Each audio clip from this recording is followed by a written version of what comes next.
So hi, I'm Amanda from Present Mindfulness Academy, and this month's topic is accepting the as is.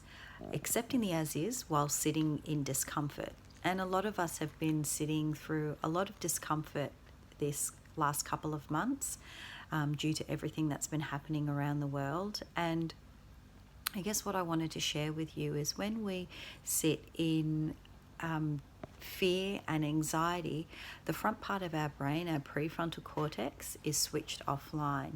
And when that happens, we do things and we say things that we normally wouldn't do. So when you see someone freaking out at the shopping centre, grabbing rolls and rolls and rolls of toilet paper, just sit within a moment, try and let go of the judgment and just think, have some empathy for that person and think, how much fear must they be feeling right now that they need to have that amount of toilet paper?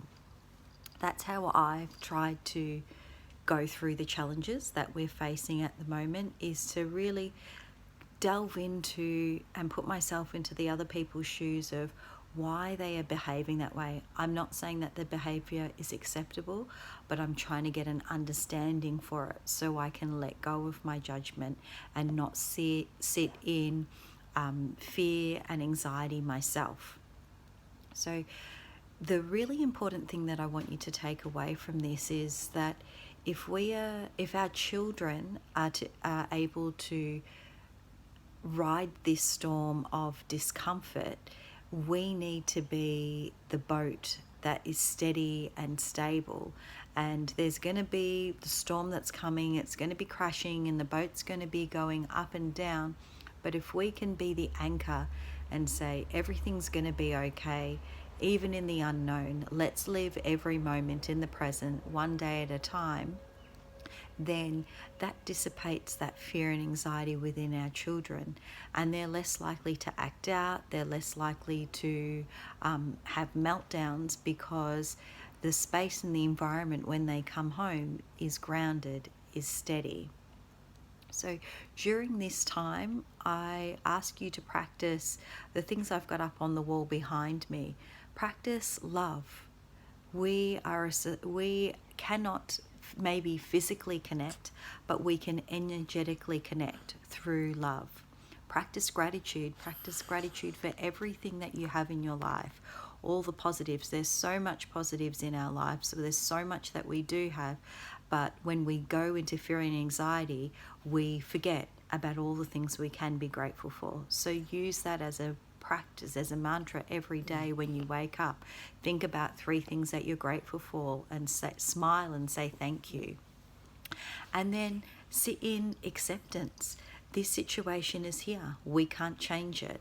No amount of fear, anxiety, or worry is going to change it for us. So if we can just sit and accept that this is the as is, how am I going to move through it? Do I want to be in a place of discomfort where I'm out of control because my brain's offline, or do I want to find a way to ground myself every day, to reconnect with myself, to keep myself steady and calm, so I can be the anchor for my children, so that they know that they're safe and they can be steady and calm.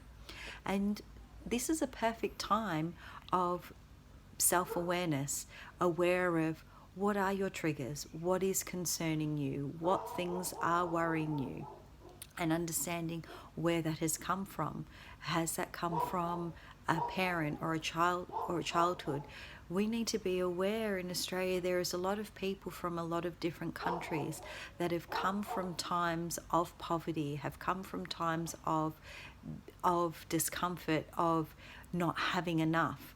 And when you've come or grown up in that, and then this situation right now is triggering all that fear and all that memory, you go back into survival mode. So notice, are you going into some type of survival mode? And if you are, just be aware of it, sit with it, see if there's a way that you can work through it so you can come back to know that there is an abundance. We are in an abundant world and there's enough for all of us. So as always, share the gift of mindfulness, be present.